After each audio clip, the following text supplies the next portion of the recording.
What's up, guys, and welcome back to my YouTube channel. Today we are going to be doing like a special video for like the first time ever. We are going to be doing a what if, like a Naruto what if, since I haven't done those ever. So I this is pre-recorded, so I'm not actually here talking to you. This is pre-recorded. That's why I sound so stupid. So and there are going to be names and places and stuff mispronounced in this what if. So because I won't be the one reading it, I got AI to read it because obviously this is still pre-recorded, so I'm not here basically. So yeah, let's get to the video. Naruto Uzumaki opened his eyes to the sound of birds chirping and the sun shining through the window of his small apartment. He felt the weight of his familiar body, but something was different. His mind was clear, far too clear for a young boy. He sat up abruptly, the memories of his life flooding back like a tidal wave. Kurama, he thought, reaching out into the depths of his mind. I'm here, brat, Kurama's voice growled, powerful and commanding. Looks like we've been thrown back to the start. Naruto grinned, his older, more experienced persona shining through. He was back in his younger body, but with all the strength, knowledge, and power he had gained over his lifetime. His chakra reserves felt infinite, and Kurama's presence was no longer a burden but a bond of friendship and unity. This time, Naruto muttered, his eyes glowing faintly with the power of his sage mode and the Nine Tails chakra, things will be different. Chapter 2.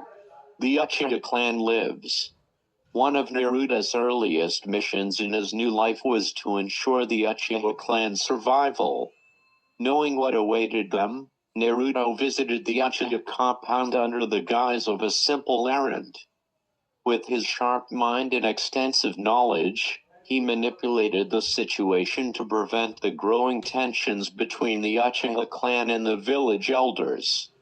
Naruto discreetly approached Itachi and Shisu, earning their trust through subtle hints about the future. You don't have to fight alone, he told them. Trust me, and we can protect everyone in your clan and the village.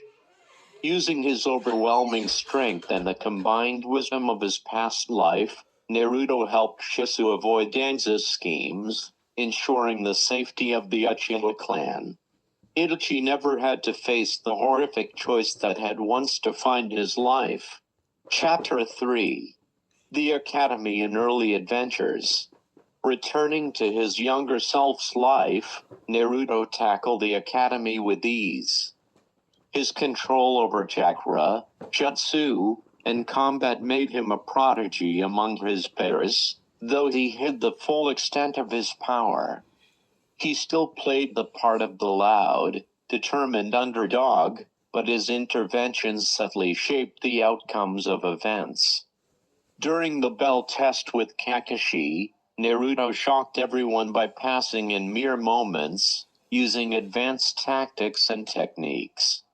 Kakashi's hidden smile revealed his pride, though he couldn't shake the feeling that Naruto was far more than he appeared. Chapter 4. Wave Mission: The Power of a True Hero.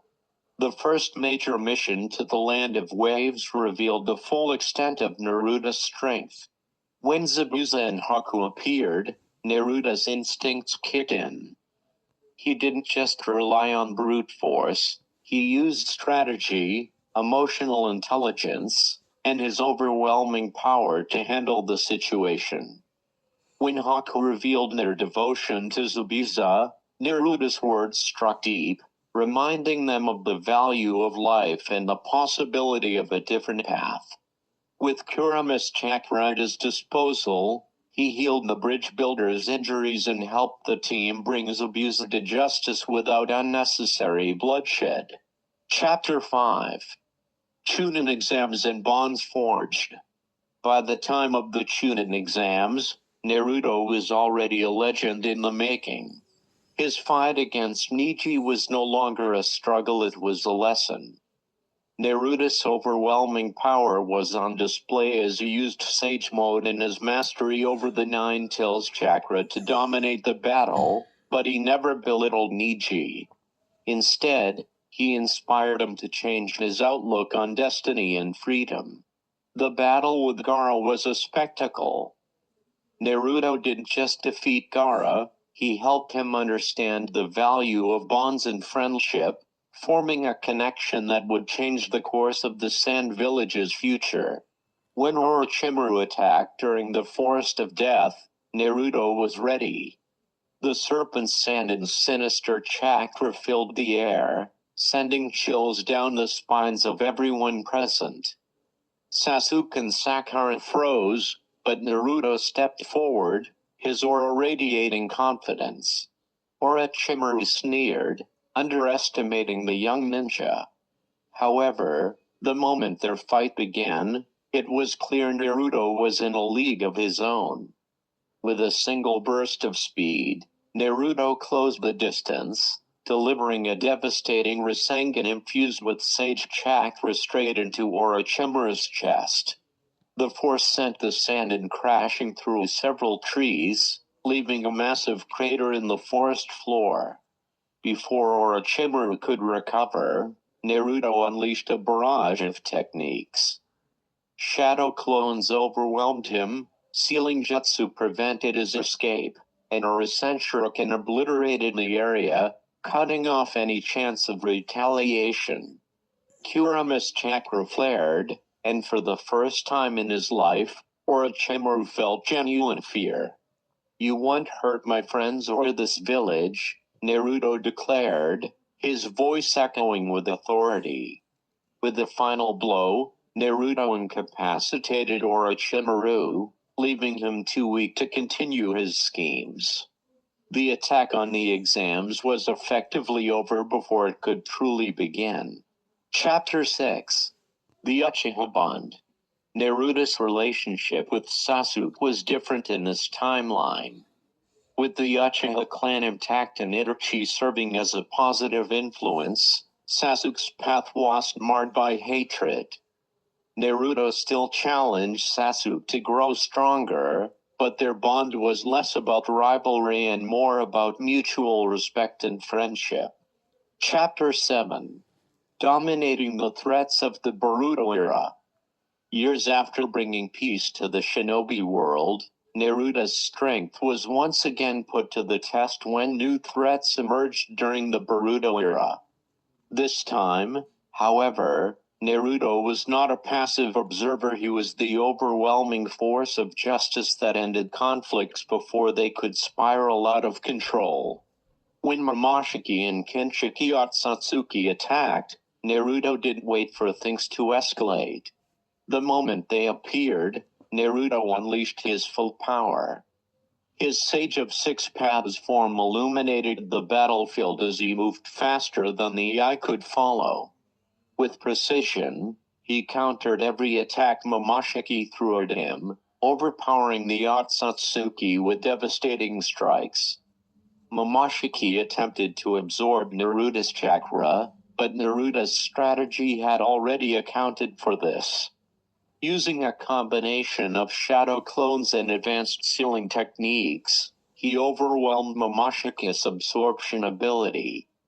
The fight ended with a single colossal Rasengan, infused with both Sage and Tail Beast chakra, obliterating Momoshiki and Kinshiki in one fell swoop.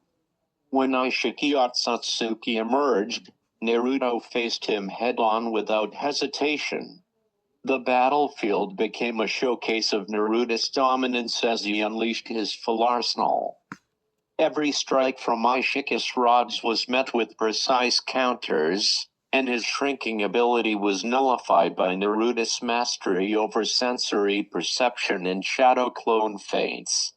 Kurama's voice echoed in Naruto's mind, guiding him as they fought in perfect harmony. Naruto's final blow was a spectacle of power, a combination of Rasengan and Sage Art. Lava Release Rasengan. The attack tore through Ishiki's defenses, obliterating his physical form and leaving no room for resurrection. In every battle, Naruto's overwhelming strength, intelligence, and unwavering will ensured that no threat could endanger the world. He remained the unstoppable protector of the shinobi world, inspiring on fear in equal measure. Chapter 8. A New Era of Peace. With Naruto's strength and knowledge, he worked tirelessly to bring about unity among the villages. The Akatsuka's plans were thwarted earlier, as Naruto's knowledge of their schemes allowed him to preempt their actions. The Great Ninja War was avoided altogether, and Naruto's efforts ensured peace across the lands. Even in the Boruto era, Naruto's presence was a cornerstone of peace. He guided the next generation, including his son Boruto, with wisdom and strength, ensuring the future was bright. Naruto's legacy wasn't just in his power but in the unyielding bonds he formed and the peace he maintained for generations to come.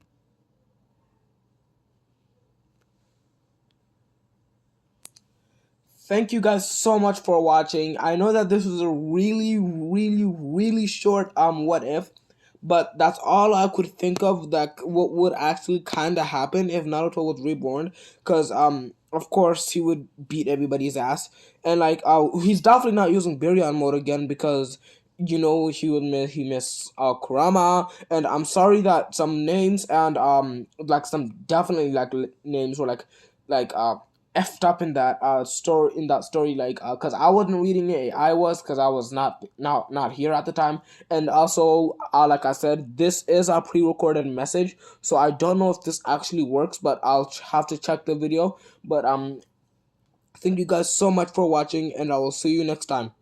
Peace. I get overwhelmed so easily. My anxiety creeps inside of me, makes it hard to breathe. What's come over me feels like I'm somebody else.